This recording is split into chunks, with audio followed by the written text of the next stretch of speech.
And now the Finance and Coordinating Minister of the Economy, Mr. Wale Edun, and other economic stakeholders have emphasized unwavering support to implementing the renewed hope agenda of President Bola Ahmed Tinubu by deploying more technology to improving cancer treatment and stimulating the ecosystem in line with global best practices. The minister, during his remarks at the second Oncology Summit in Abuja, organized by the Nigerian Sovereign Investment Authority (NSIA) in partnership with MEDSERVE in Abuja, assured of a world-class facility aimed at boosting medical research and training of medical professionals in oncology for the treatment of cancer.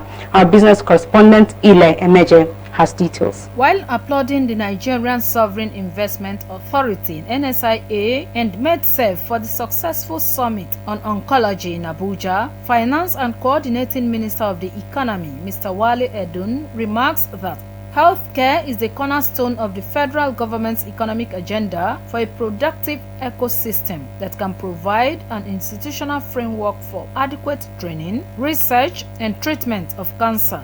And as you know, healthcare is a cornerstone of His Excellency President Bola Ahmed Tinubu's renewed hope agenda, as evidenced by the numerous and the various initiatives and interventions that he has launched in the health sector from the start of his administration on May 29, 2023.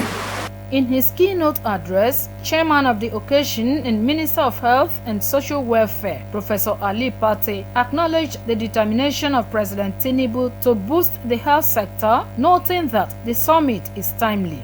Health is an important element in President Bola Ahmed Tinubu's transformation agenda for this country, his renewed hope agenda. And within that, we know that the fastest growing segment of our burden of disease is in the non-communicable disease arena. And cancers in particular, they are fast rising in our population.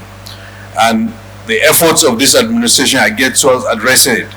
In fact, our efforts in oncology is a legacy-defining one for this administration. That's why almost 10 months ago, Mr. President and ourselves really latched onto NSIA to expand the infrastructure and equip the centers that will deliver oncological care for our country. Other stakeholders present, including the keynote speaker, the medical oncologist and vice president of Memorial Sloan Cancer Center, MSKCC, Bob Lee, expressed concern on the need for an improved system for oncology practitioners, not just for the benefit of Nigeria, but for the African region. But if you take a step back in terms of our work in fighting cancer, the death toll is 10 million people every single year.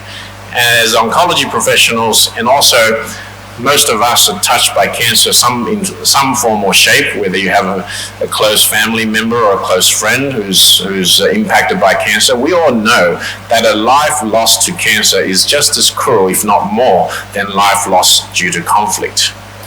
And therefore, everyone here really has a role to play.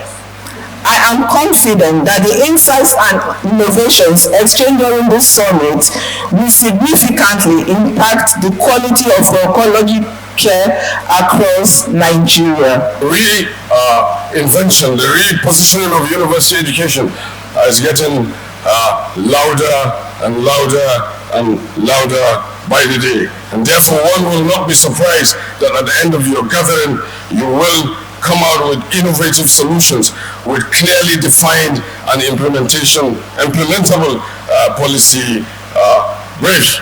The NSIA and MEDSERVE say it is expected that a well-established framework for oncology practitioners is not just a means to healthy living, but critical to the economic development of any nation. ILE EMEJE, ASO Television News.